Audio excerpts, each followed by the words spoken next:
Welcome to another episode where we dive deeper into TypeScript's powerful features.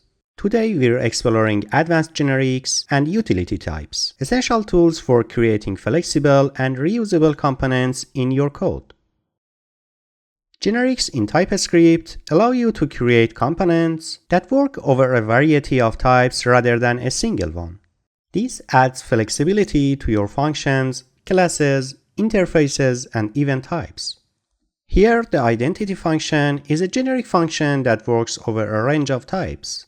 It takes an argument arg of type t and returns an argument of the same type t.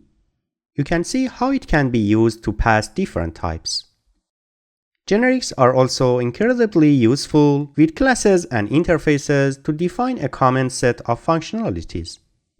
This generic number class works with any numeric type, not just numbers, demonstrating the versatility of generics in class definitions.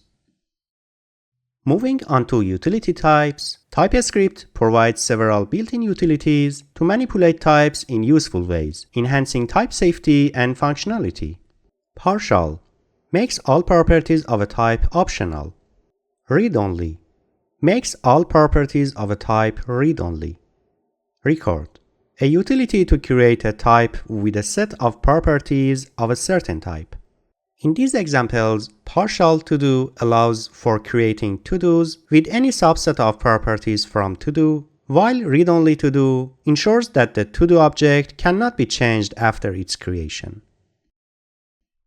The record utility type is particularly useful for creating objects where keys share the same type of value.